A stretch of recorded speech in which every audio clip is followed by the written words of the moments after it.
30 mars. Moi ça y est, je suis perdue avec les dates là et le confinement, je sais plus les jours, je sais plus les dates.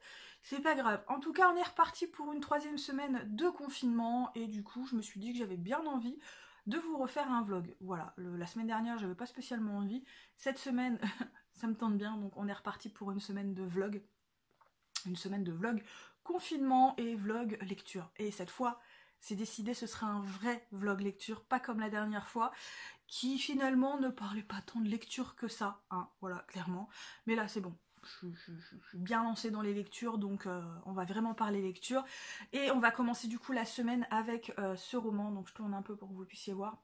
Donc le premier tome d'Everyday Heroes, j'ai commencé il n'y a pas très longtemps, je n'ai pas beaucoup avancé pour l'instant, je me suis pas vraiment mise dedans, mais pour l'instant ça se lit bien, c'est fluide, les pages sont épaisses, les marges sont larges, donc je pense que ça va aller très vite parce que finalement ça paraît pas, mais il est quand même assez épais, donc vous voyez pas le marque-page qui est bien enfoncé, qui est tout fin. Mais voilà, pour l'instant c'est sympa. Je vous avoue que pour l'instant j'aime bien. On a une espèce du jeu du chat et de la souris entre les deux personnages. En fait, ce sont deux amis d'enfance qui se sont perdus de vue il y a à peu près une vingtaine d'années. La jeune femme revient donc dans sa ville natale et elle retrouve son ami d'enfance qui est devenu flic. Et autant vous dire que tous les deux adorent se lancer des défis. Voilà, ils adorent se lancer des défis. Et pour l'instant, c'est plutôt sympathique. J'aime bien, mais il va falloir voir ce que ça va donner dans la longueur quand même. Hein, parce que, bon, même si c'est large, au niveau de la marge, si les feuilles sont épaisses, c'est quand même un livre assez gros. Hein. Il fait quoi? Combien de pages? 500 pages, je crois. À peu près. Si je vous dis pas de conneries. Hein. Non, allez, ouais, pratiquement 500 pages. Il fait 470 pages à peu près. Donc pour l'instant, ça va. C'est plutôt sympa. Et mention spéciale pour Daisy. Voilà, Daisy est un personnage secondaire que je surkiffe totalement. Donc c'est la touche d'air fraîche, elle est hyper brute de décoiffage, elle est hyper franche, elle a peur de rien. C'est le personnage secondaire, mais pour l'instant c'est mon personnage préféré. Bref, du coup, je vais vous laisser là parce qu'on est bientôt en fin de matinée et il serait peut-être temps que j'aille me faire à manger, hein, voilà. Et que je m'occupe de choses que j'ai à faire et puis je vous retrouve plus tard. Ciao. Hey, salut. Aujourd'hui on se retrouve, on est mardi, le 30, je crois qu'on est le 30. Ou c'était le 29 hier et le 30, enfin je sais plus, c'est pas grave, on s'en fout. Bref, là on est en milieu d'après-midi, je vous ai pas repris hier dans la journée parce que j'avais pas grand chose à vous dire, même si j'avais pas mal avancé dans mes lectures. Là si vous entendez du bruit, c'est normal, en fait je suis à la fenêtre du salon parce que il fait super beau et désolé le bruit de la voiture, il fait super beau et même s'il y a un peu de vent, j'ai envie de profiter un peu du soleil et du beau temps. Bref. Aujourd'hui je vous reprends du coup parce que j'ai quand même pas mal de livres que j'ai lus à vous présenter et puis également l'avancée de ma dernière lecture qui est donc Everyday Heroes, donc je vais vous montrer tout ça. Je commence du coup par le 4e et dernier tome d'Ayanashi. Alors, il était cool comme tome, on a vraiment les réponses à pas mal de questions, ça reste une fin très ouverte et on n'a pas toutes les réponses, mais malgré tout je trouve que ça colle bien au personnage principal, à l'intrigue générale de ce manga. Je trouve que ça colle bien cette fin même si elle est ouverte. Et même si j'avoue que j'aurais aimé que ça dure un peu plus longtemps parce que franchement l'univers était plutôt sympa, les personnages sont plutôt cool. C'est du shonen donc on a beaucoup de combats, beaucoup d'histoires d'amitié et tout ça. Et ouais, je trouvais que c'était plutôt cool. Ensuite j'ai lu le tome 7 de L'Enfant et le Maudit, donc de Nagabe. Comment vous dire, encore une fois c'est un manga que je vous répète sans arrêt que j'aime d'amour. Ce tome 7 il est moins dans l'émotion et plus dans l'action pour le coup. On a plus on va dire de surprises auxquelles on ne s'attendait pas et là on a vraiment une interaction peut-être pas très amicale entre le monde de l'extérieur et le monde de l'intérieur, mais ça y est, j'ai l'impression que là on rentre quand même un peu plus dans l'action. Donc ça change un peu l'ambiance des tomes précédents, mais encore une fois l'auteur elle me surprend toujours, à chaque tome elle me surprend, on a toujours une avancée dans les tomes et je trouve que c'est vraiment un manga génial et j'ai hâte que le tome 8 sorte. Je crois qu'il est prévu pour la fin de l'année ou pour cet été, je ne sais plus, mais je vous avoue que j'ai vraiment hâte qu'il sorte parce que à chaque tome on nous laisse un peu sur la fin et on est là, what? La suite? Voilà, trop bien. Et donc hier, j'ai également lu Le Cercle du Dragonté, donc hier soir. Et cette BD, elle déborde de mignonnerie, elle est très courte, très colorée, les dessins sont absolument trop mignons. On est dans un univers un peu de fantasy, puisqu'on va suivre des personnages qui sont pas forcément humains. On va suivre, j'ai déjà oublié son nom, Elga, non, Greta, voilà. Greta est une demi... je sais plus quoi, une demi-troll, pas une demi-troll, mais une demi-gobelin, voilà, une demi-gobelin. Et donc, elle suit une formation de forgeronne auprès de sa mère, qui est elle-même forgeronne. Et un jour, elle va retrouver un petit dragon qui est blessé, et elle va le ramener chez son propriétaire qui tient un salon de thé juste à la sortie de la ville. Et à partir de là, il va y avoir plein de rencontres entre plein de personnages, des amitiés qui vont se faire, et c'est vraiment mignon. Mais au-delà de la mignonnerie, en fait, ce qu'il y a de bien dans cette BD, c'est que c'est une BD hyper inclusive, c'est-à-dire qu'en fait, on a tout un tas de personnages complètement différents qui vivent plus ou moins en harmonie, enfin plus en harmonie, hein, parce que c'est quand même de la jeunesse. On va parler de l'handicap, on va parler de la communauté LGBT, même si pour le moment la communauté LGBT c'est encore très, on va dire, traité avec beaucoup de délicatesse. Voilà, c'est traité avec beaucoup de délicatesse. Je pense que c'est parce que c'est de la jeunesse. Et je trouve que c'est vraiment vraiment cool, et en plus c'est mis à part le côté très inclusif, c'est vraiment débordant de mignonnerie, et j'ai eu un petit coup de cœur pour cette BD et j'ai hâte de lire le tome 2 qui est prévu pour cet été normalement en France. Et du coup je termine avec le premier tome des Heroes, j'en suis à peu près à la moitié. Ouais, je suis à 239 pages, donc vous voyez à peu près là, vous voyez le marque-page qui sort un peu, ouais voilà, donc j'en suis à peu près à la moitié. C'est plutôt pas mal, même si à la moitié on a encore les personnages qui jouent au jeu du chat et de la souris. On sait que le personnage masculin voudrait quelque chose de plus, mais il ne sait pas quoi, et donc il joue encore avec elle pour vraiment essayer qu'elles soient un peu plus impliquées, on va dire, dans leur relation, plus ou moins amicale, plus ou moins sex friend. Ils sont sympas malgré tout parce que c'est des personnages assez têtus tous les deux. Ce sont des personnages qui n'aiment pas perdre la face face à l'autre. Ce sont des personnages qui n'aiment pas perdre. Donc en fait, ils s'envoient des défis complètement ridicules, et souvent ils se font des blagues mais stupides, juste pour un peu ridiculiser l'autre devant les potes. Il y en a un qui soudoie les amis de l'autre. Enfin bon bref, ça donne des situations assez cocasses. Je vous avoue que je trouve ça plutôt cool. La première scène de chaude, on va dire qu'elle arrive au quart du roman, donc il n'y en a pas trop pour l'instant. Je suis plutôt contente, d'ailleurs je l'ai passé parce que ça me dérange pas, hein, les scènes chaudes ça me dérange pas, sauf que là j'ai pas envie de scène chaude, voilà, j'ai pas envie de lire ça en ce moment, donc je l'ai passé, mais de toute façon ça apporte rien à l'histoire, la scène chaude, hein, de toute façon. Voilà, donc là on entre un peu dans le vif du sujet, mais ouais, voilà, c'est encore pour moi beaucoup trop effleuré, donc c'est pas mal, mais les thèmes abordés, je trouve qu'ils sont traités de façon pas assez approfondie, mais sinon pour l'instant ça reste une bonne lecture, on passe un bon moment, ça se lit hyper vite, c'est hyper fluide, donc voilà, je pense que demain ou après-demain je l'aurai terminé et je passerai vite à une autre lecture qui sera peut-être pas de la romance, oui ça en tête, qui sera peut-être de la romance parce que je sais pas encore ce que j'ai envie de lire après. Voilà, donc je crois que je vous ai tout dit, donc on se retrouve plus tard, je sais pas quand, mais plus tard. On se retrouve, on est mercredi fin d'après-midi puisqu'il est déjà 18h30, donc bientôt début de soirée. Je voulais vous voir rapidement parce que j'ai avancé un peu dans ma lecture d'Evil Heroes. J'espère le finir ce soir. J'en suis à la page 329, donc il me reste voilà, un petit quart à lire. Ça se lit très vite, donc je pense que je le lirai ce soir. Je vous avoue que ça commence à traîner en longueur, donc je voudrais vraiment le terminer parce que là...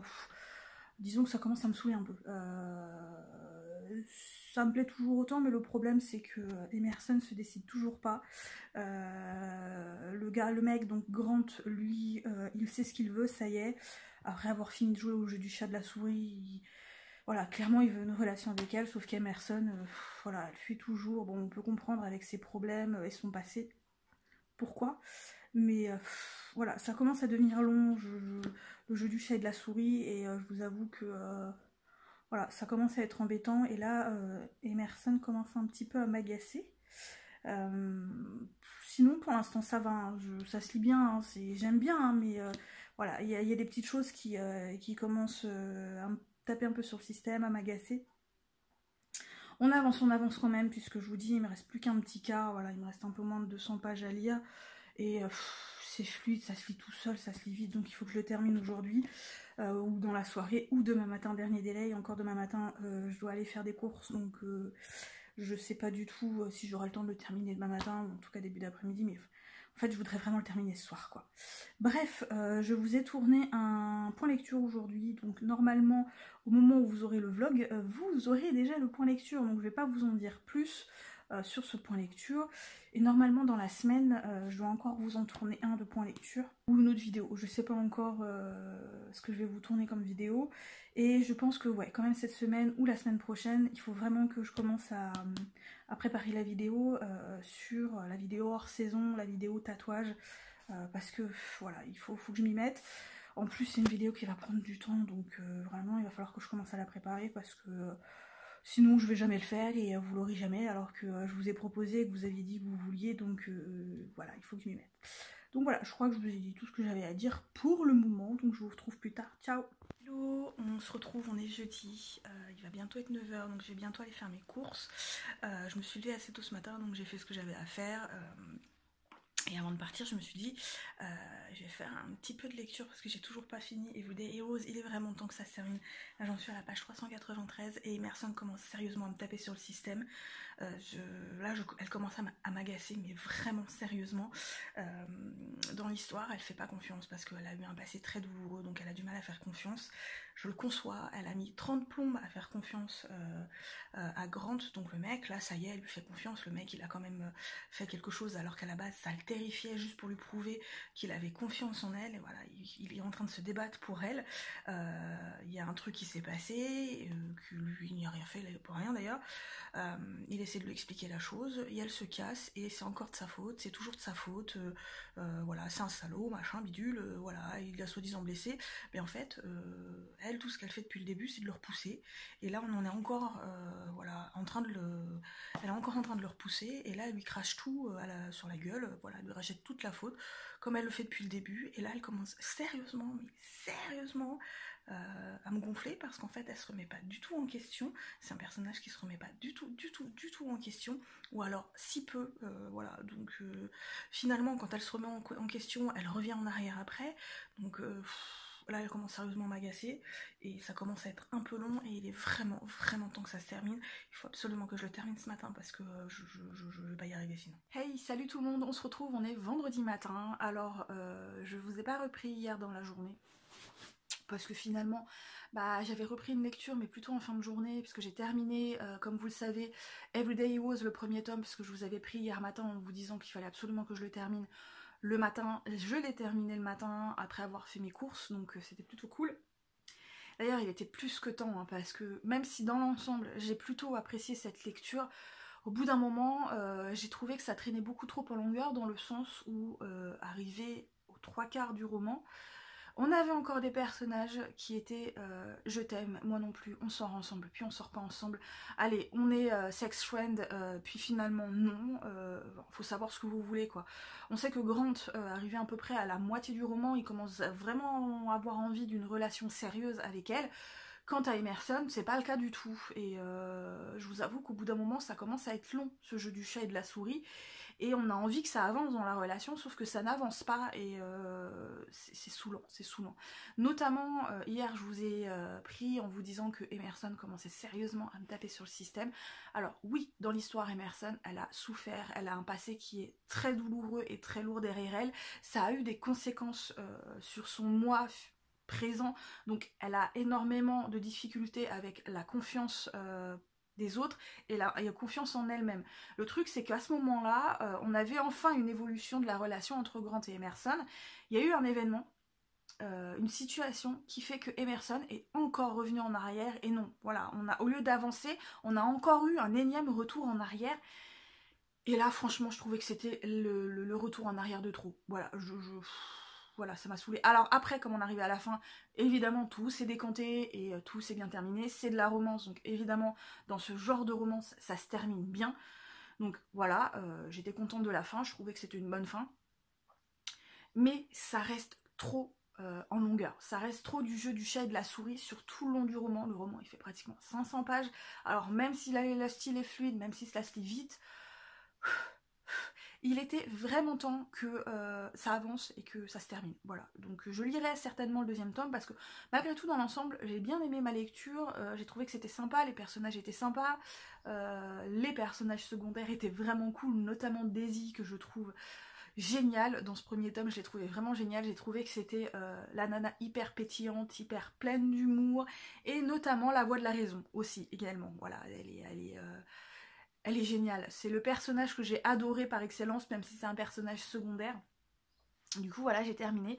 Et entre temps, bah voilà, hier soir dans la fin d'après-midi, début de soirée, je me suis lancée donc dans ce roman parce que je me le suis procuré hier, il me faisait envie, moi je savais qu'il allait sortir et il me faisait envie.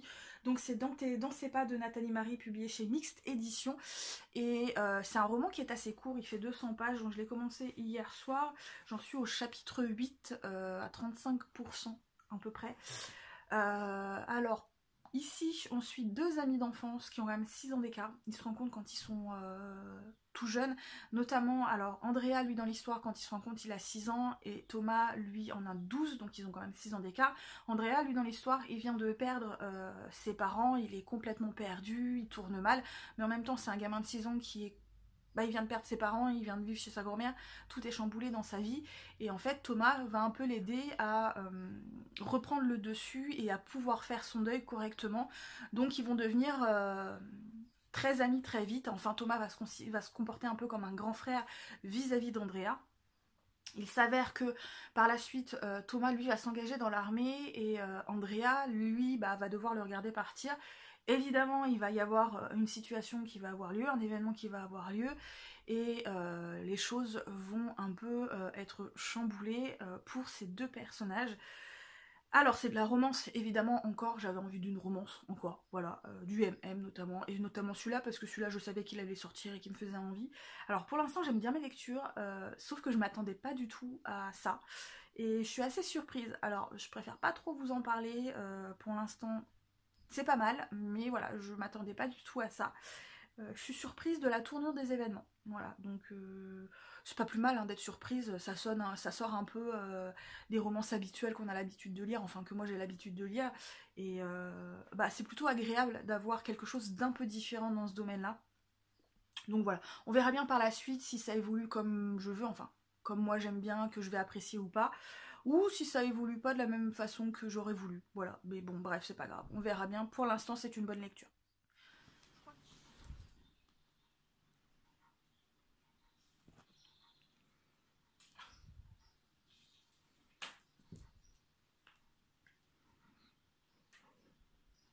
T'attends que ça tombe tout cuit dans le bec, hein, partisan du moindre effort, mon gros.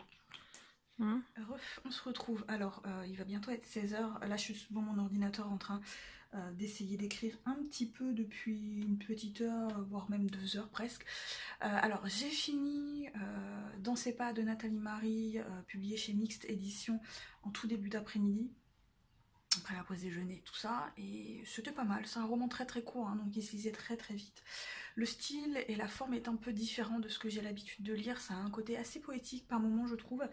Alors, c'est une romance finalement qui est pour moi assez classique en soi, en tout cas dans l'intrigue générale, dans l'histoire en général. Maintenant, même si c'était sympathique, que c'est un roman assez court et qui se lit assez vite, que la plume est agréable, voire assez poétique, il y a un côté extrêmement fleur bleue que j'ai eu du mal, avec lequel j'ai eu du mal, parce que bon, vous le savez, j'aime bien la romance, j'aime bien quand c'est fleur bleue, mais trop fleur bleue, avec moi ça passe pas. Donc voilà, là le côté fleur bleue a eu beaucoup de mal quand même à passer. Dans l'ensemble c'était pas mal, de toute façon je vous en parlerai dans un point lecture. Par contre pour ma prochaine lecture, je sais pas encore ce que je vais lire. Voilà, j'ai pas d'envie particulière. Va falloir que je fouille dans ma bibliothèque, voir ce qui me fait envie là tout de suite. Je verrai bien, parce que là j'ai pas trop d'idées de ce qui me fait envie. Je me tâte encore, est-ce que je lis de l'ASF ou est-ce que je lis encore de la romance? Je sais pas, les deux me font plus ou moins envie, mais est-ce que c'est vraiment ce qui me convient? Est-ce que si j'en prends un, je vais vraiment plonger dedans et pas passer à autre chose tout de suite? Parce que je me connais, parfois j'ai des envies particulières, et en fait quand je me lance dans un roman, En fait, c'est pas du tout ce qu'il me fallait, donc je l'abandonne aussi sec et je prends autre chose. Donc voilà, je ne sais pas trop, on verra, je vais fouiller dans mes bibliothèques et puis du coup je vous retrouve quand j'aurai choisi ma lecture prochaine. À toutes. Hey salut, on se retrouve, on est samedi matin. Il fait super beau. Alors ce matin il faisait quand même vachement froid, mais sinon il fait super beau. J'ai commencé une nouvelle lecture ce matin, je l'avais choisi hier soir, mais finalement j'ai pas du tout lu hier soir. Mais je l'ai entamé très tôt ce matin. Et ça se lit super bien. Donc c'est le premier tome de Fucking Love, donc Foreplay, donc de Amélie. J'ai les 3 premiers tomes dans ma pile à lire, donc enfin, 3 premiers tomes. Ça c'est le tome 1, première partie, je crois qu'après le tome 2, c'est la deuxième partie de ce tome-là, et après il y a le tome 2, le vrai tome 2, et un tome 2 et demi, et après, voilà, je les ai pas les autres, mais il y a déjà, je crois, le 6e tome qui est sorti, ou le 5e, bref, c'est pas grave. Donc je l'ai commencé tout ce matin, et j'aurais dû m'en douter hein, en lisant le résumé et en lisant le titre, hein, puisque ça se passe dans le porno gay, mais c'est chaud bouillant les gars, c'est chaud bouillant, mais ça se lit très bien. Pour l'instant j'en suis à la page 79, le style est extrêmement fluide, les personnages ont l'air déjà hyper intéressants, hyper complexes, et ça se passe dans le milieu du porno gay, et donc un des personnages est hétéro, il fait du porno gay depuis 6 ans. Donc Jax, parce que il était dans l'obligation de le faire, on ne sait pas encore trop pourquoi il s'est vraiment lancé là-dedans, mais on sait qu'il a une petite fille de 5 ans et que ça lui permet vraiment de pouvoir élever sa fille correctement puisque c'est un papa célibataire. Et ensuite là il va avoir un nouveau partenaire qui s'appelle Derek, qu'on vient de rencontrer. Et ça se passe dans le milieu donc du porno gay comme je vous ai dit, mais apparemment donc là dans ce label ils sont là depuis très longtemps, c'est des contrats sur la durée, c'est pas juste je prends un contrat, tu couches avec une personne pendant les caméras et après voilà, si tu veux un autre contrat il faut que tu ailles voir ailleurs. Là c'est vraiment des contrats en CDI apparemment, et souvent c'est des partenaires qui sont en binôme pendant plusieurs années. Et ils font dans ce qu'ils appellent le arty, donc pour eux c'est vraiment une forme d'art. Donc en gros ils font dans le réalisme, dans le sensuel, dans le vrai, il faut qu'il y ait vraiment une alchimie entre les partenaires. Voilà, c'est ce qu'ils appellent le arty. Voilà, enfin, moi j'y connais rien en porno et en porno gay encore moins, parce que je regarde pas de porno. Hein. S'il y en a qui regardent, tant mieux pour eux, je ne juge personne. Il y en a qui trouvent leur pied, il y en a qui aiment ce boulot, tant mieux pour eux, je ne juge personne. Chacun voit midi à sa porte, comme on dit. Bref, pour l'instant ça se lit bien. On sent que les personnages, surtout le personnage de Derek dès le départ, on sent que voilà, lui il a un passé qui a l'air vraiment pas très net. Voilà, bref, mais c'est du Amélie, donc pour l'instant c'est très bien et j'aime beaucoup le style encore une fois. C'est hyper fluide, les personnages sont hyper intéressants. Donc voilà, j'en suis pas encore très avancée, mais pour l'instant j'aime beaucoup.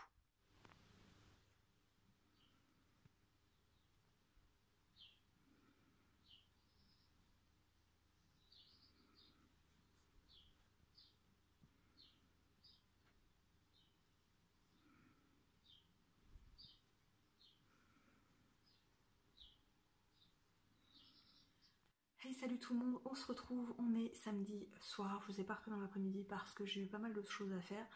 Enfin j'ai eu pas mal de choses à faire, j'ai fait pas mal de choses, j'ai profité un petit peu du soleil en allant dans le jardin de mes parents, mais voilà, une petite heure vraiment pour m'aérer un peu et voilà, profiter du soleil pendant qu'il y en a. Ensuite j'ai également pas mal écrit cet après-midi, j'étais super contente parce que le texte que j'ai en cours, le chapitre actuel, qui est encore en cours, mais qui cette fois a bien avancé, ça faisait plus d'1 an que je bloquais dessus. Autant vous dire que je n'avais jamais vécu cette situation, mais jamais, jamais. Pourtant j'écris depuis que j'ai l'âge de 14 ans. Alors j'ai rien publié en tant qu'auteur ni rien, j'ai juste publié sur internet sur des sites gratuits, mais voilà, de la fanfiction, des textes originaux, depuis que j'ai l'âge de 14 ans. Voilà, mais bon, de toute façon que je publie ou pas, j'en ai rien à faire, j'aime écrire et je continuerai d'écrire parce que c'est un passe-temps que je surkiffe de toute façon, donc voilà, je continuerai.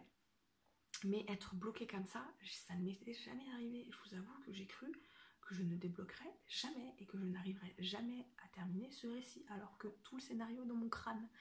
Mais ça y est, j'ai débloqué et j'espère que ça va durer parce que ce putain de chapitre, il y a des jours où j'ai vraiment cru que j'allais jeter mon ordinateur par la fenêtre. Voilà, vraiment, mais vraiment. Alors, je pense aussi que avec le travail et tout ça, j'arrivais pas à me concentrer dessus, j'étais tout le temps fatiguée. Là, j'ai pu me reposer vraiment et faire tout ce que j'avais à faire. En plus, il fait beau, ça m'a vraiment motivée. Et là, j'ai débloqué et j'étais tellement contente de débloquer tout ça. J'ai également profité pour modifier un peu la disposition de mon salon. Quand je dis un peu, j'ai juste modifié le canapé et le fauteuil que vous voyez derrière.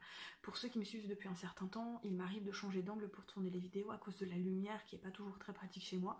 Et vous avez dû parfois voir mon canapé derrière moi. Si vous vous souvenez, mon canapé, si vous voulez, il était un peu au milieu du salon. Si vous voulez, il coupait un peu le salon en deux. Parce qu'en fait je le mettais vraiment pour qu'il soit plus ou moins bien en face de la télé, mais je vous avoue que ces derniers temps je ne supportais plus ce canapé qui coupait vraiment la pièce en deux. Je trouvais que c'était une perte d'espace et en même temps je trouvais que ça faisait moche, je n'aimais pas, je n'aimais vraiment pas. Du coup, ouais, ça y est, là aujourd'hui j'en ai profité, je l'ai déplacé, j'ai pas changé grand chose, hein. Je vous montrerai ça demain parce que là j'ai pas envie de me prendre la tête à tourner le portable pour vous montrer ça correctement. Mais voilà, là c'est pas top non plus, mais je trouve que c'est beaucoup mieux. Et je vous montrerai du coup ça demain, comme je vous ai dit. Et en plus ça fait un gain d'espace au niveau du salon, je trouve que c'est vraiment plutôt cool. Voilà, j'ai plus la sensation d'avoir ce salon coupé en deux par ce canapé qui m'exaspérait, voilà. Et ça c'est un tel soulagement, j'aurais jamais cru mais ça m'a fait du bien, voilà, de déplacer le canapé, hein. Bref, j'ai donc bien avancé dans le premier tome de Fucking Love, pardon, oh là là, Mimi ça devient grave. Donc Foreplay, j'en suis un peu plus du quart, donc je pense que ce soir, vu que ça se lit très vite, je pense que j'atteindrai la moitié. Alors les gars, ce roman, comme je vous ai dit ce matin, c'est chaud bouillant. Très chaud. Voilà, j'aurais dû m'en douter hein, en le commençant. Voilà, j'aurais dû. En ce moment, je suis pas trop scène chaude, mais finalement, ça va, ça passe plutôt bien. J'arrive à les lire, donc ça passe plutôt bien, même si c'est pas forcément ce que je veux. Mais je vous avoue que le côté porno gay, un univers très peu connu finalement, je trouve ça plutôt cool. Voilà, un roman dans cet univers, c'est quelque chose d'assez original. On a des personnages qui sont vraiment intéressants, puisque ici, donc, Jax et Derek sont des nouveaux partenaires dans le label. Et ils s'entendent vraiment bien, voire plus que bien, et ça les perturbe tous les deux parce que Jax est hétéro et il comprend pas cette attirance qu'il a pour son partenaire de scène Derek. Et Derek, lui, il est gay, mais il veut pas du tout de relation, il en veut pas, voilà, il veut même pas tenter parce qu'il sait que ça va être compliqué et il veut pas de complications, surtout que là on apprend quand même que Derek, il a quitté son ancien label, mais que ça a l'air quand même assez sombre, il l'a pas quitté, voilà, dans de bonnes conditions, on va dire ça comme ça. Là on commence à sous-entendre qu'il y a des choses qui se sont passées qui ont vraiment eu un très gros impact sur sa santé physique et mentale. Donc voilà, on sent que la tension augmente, mais qu'il y a quelque chose qui va exploser, et que ça va pas être bien joyeux tout cela. Mais en plus c'est très fluide, ça se lit très vite, voilà, les personnages sont cool. En plus, mention spéciale pour le personnage de Sage, qui est donc la fille de Jax et qui est absolument adorable. Voilà, elle est juste adorable. Elle est très drôle, elle est mignonne comme tout, cette gamine dans ce roman, et voilà, elle met tout le monde d'accord. Voilà, elle met tout le monde d'accord et tout le monde à ses pieds. Voilà, bref. Pour l'instant ça se lit bien, je pense voilà, que je vais bien arriver à la moitié ce soir. Si j'ai le courage, je vous reprendrai du coup avant de me coucher pour vous en parler un peu plus si j'ai avancé, sinon je vous reprendrai demain. Ciao!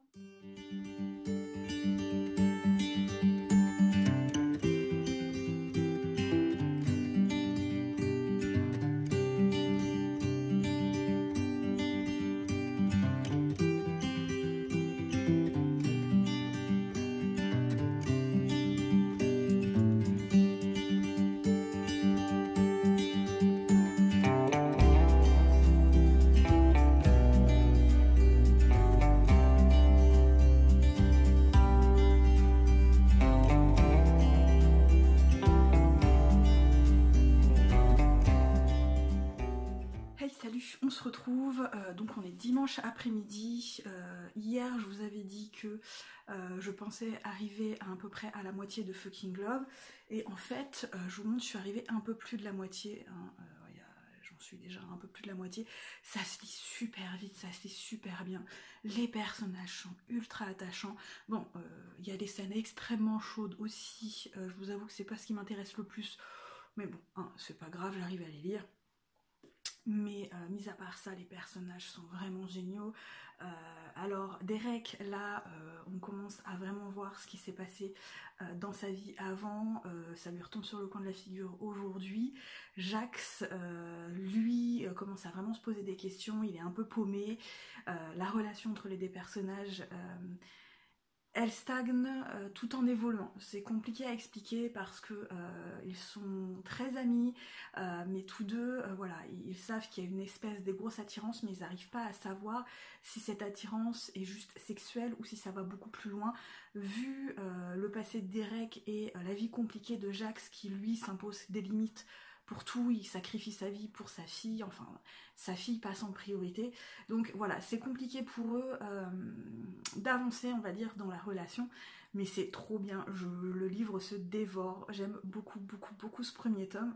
Je pense pas que je lirai peut-être la suite tout de suite, parce que ça fait 3 romances d'un coup, ça fait un petit peu beaucoup, enfin on verra si j'ai encore envie de romance à la fin de ce premier tome.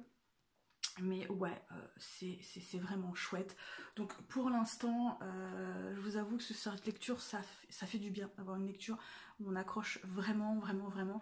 Et ça avance bien, ça avance bien dans l'action, ça avance bien dans l'intrigue, ça avance bien dans la relation. Avec tous ces personnages, les personnages secondaires également sont super cool. Bref, on a un background aussi qui est plutôt pas mal. Donc ouais, c'est plutôt cool, on est vraiment dans l'univers du porno. Et si on est ouvert d'esprit, c'est plutôt cool parce que je trouve que c'est pas traité avec vulgarité. Et voilà, ça rajoute une touche, voilà, supplémentaire. Voilà, si vous êtes curieux, lisez-le, c'est super intéressant en plus dans le milieu du porno. Donc là c'est dans le milieu du porno gay évidemment, puisque c'est une relation entre hommes. Mais je sais que l'auteur a fait aussi Fucking Girl, donc dans le même univers mais avec des romances hétéros. Je crois qu'elle a sorti 1 ou 2 tomes. Je sais pas si je vais les lire, ceux-là, on verra bien. Mais bon, pour l'instant, c'est super cool. Alors, je voulais aussi, du coup, vous montrer le changement, du coup, de mon canapé. Parce que je vous avais dit que je vous le montrerais. Donc, je vais tourner la caméra après. Alors, en fait, vous voyez, là, j'ai vraiment décalé le canapé. Je l'ai vraiment mis en parallèle sous plafond parce qu'avant, si vous vous souvenez, il faisait ça avec la table également et ça coupait vraiment vraiment le salon en deux. Là, je trouve que ça fait un truc un peu plus harmonieux. Donc il y a les couvertures, les coussins, vous faites pas attention, c'est un peu le bordel sur la table également. Et vous voyez, j'ai mis du coup le fauteuil contre le canapé et je l'ai décalé un peu, il est plus devant du coup la bibliothèque et c'est pareil, ça fait un énorme gain de place et je trouve que ça fait quand même bien plus harmonieux comme ça, donc avec la table, et ouais, je trouve que c'est mieux. Je l'ai vraiment pas beaucoup déplacé, hein, j'ai juste décalé en fait, mais moi je trouve que c'est tellement mieux comme ça, et finalement par rapport à la télé, en fait on la voit très bien la télé de là-bas, donc au final c'est pas plus mal. Salut, on se retrouve, on est lundi 6 avril, j'allais dire mars les gars, je suis complètement, moi le confinement, ça me bousille le cerveau. Bref, on se retrouve rapidement pour que je puisse vous quitter proprement, on va dire, parce qu'hier je vous ai juste un peu laissé sur mon canapé qui avait changé d'angle, ça le fait pas. Donc rapidement, j'ai pas terminé Fucking Love le tome 1, il me reste une centaine de pages, je vais le terminer aujourd'hui. Et puis c'était une très bonne lecture, hein. Je vais pas terminer, mais voilà, c'était une très bonne lecture. Je vais pas vous mentir, il y a certaines scènes bien chaudes que j'ai passées, parce qu'en fait ça m'intéressait pas du tout. Alors j'en ai lu certaines, mais d'autres, voilà, je vous dis en ce moment, les scènes chaudes, c'est pas ce qui m'intéresse le plus. L'histoire en elle-même est franchement cool, il y a un fond hyper sombre, il y a une intrigue vraiment qui se met bien en place. Avec un autre label qui fait des trucs complètement illégaux et qui ont l'air vraiment dégueulasses, hein, on va pas se mentir. Et voilà, j'espère que la fin du tome va pas se terminer en cliff, parce que si ça se termine en cliff, il est très fort probable que je me jette sur le tome 2 parce que je déteste quand ça se termine en cliff, voilà, et que je vais certainement vouloir savoir ce qui va se passer par la suite, mais je sais pas si j'ai encore envie de romance après celui-là, donc je sais pas, je me tâte encore, mais bon, bref, c'est pas grave, vous devez juste savoir que c'était un très très bon premier tome, même si je l'ai pas encore tout à fait terminé, il me reste une centaine de pages, voire un petit peu moins, parce que j'en suis un tout petit peu plus de 300 pages. Donc voilà, c'était un très très bon tome. De toute façon, comme d'hab, je vous en parlerai dans un prochain point lecture. Je dois absolument vous en tourner un. J'ai une idée de vidéo qui me trotte dans la tête depuis un certain temps. Aujourd'hui, normalement, et si j'ai vraiment le courage, il faut que je me donne le courage de commencer à préparer la vidéo pour les tatouages, parce qu'il faut que je vous filme les tatouages, parce qu'en fait, je peux pas vous les filmer en direct pendant que je tourne la vidéo, vu où ils sont placés, vu que j'en ai deux sur les cuisses, j'en ai sur les côtes, j'en ai dans le dos, j'en ai sur les jambes, j'en ai sur les bras, bref, j'en ai un peu partout, mais dans des endroits pas pratiques pour filmer, voilà. Donc je ne vais pas vous tourner ça en direct pendant que je ferai la vidéo, donc je pense que je vous tournerai les parties tatouées à part, que je rajouterai vraiment dans la vidéo, ou je les prendrai en photo, je sais pas, mais je vais faire l'une des deux choses parce qu'il faut vraiment que je m'y mette, parce que je vous ai promis cette vidéo, quand je vous ai fait le sondage sur Instagram, vous étiez énormément à vouloir cette vidéo, donc voilà, il faut absolument que je m'y mette. Aujourd'hui, il faut que je retrouve tous les livres lus au mois de mars. Heureusement que je suis sur Livre Addict et que je suis plus ou moins à jour sur Livre Addict, pour vous faire du coup un bilan du mois de mars sur Instagram, puisque c'est pareil, je vous ai fait un sondage et vous étiez en gros tous à vouloir un petit bilan comme je vous ai demandé par mois, et le mois de mars a été un très très bon bilan. Au niveau lecture, j'en suis à une quinzaine de livres, BD, manga et romans compris, mais ça a été un très très très bon mois, donc voilà, il faut absolument que je vous fasse également une photo sur Instagram et un petit bilan sur le mois de mars. Je vais commencer sur le mois de mars du coup, mais vous attendez pas à la photo Instagram super belle comme on voit sur certains comptes. Moi je suis franchement pas douée pour ça, hein. Voilà, je suis pas douée, j'ai pas le matériel pour, j'ai pas forcément la bonne lumière, voilà, dans mon appartement il n'y a pas forcément de bons endroits. Bref, vous attendez pas à la super photo super belle avec des petites loupiottes, avec de la bonne lumière qui met bien dans l'ambiance, voilà, ne vous y attendez pas. Bref, je pense que je vais m'arrêter là, et puis du coup je vous retrouve pour un prochain vlog, je ne sais pas quand, peut-être la semaine prochaine, on verra bien, mais je vous retrouve en tout cas pour de prochaines vidéos. Salut!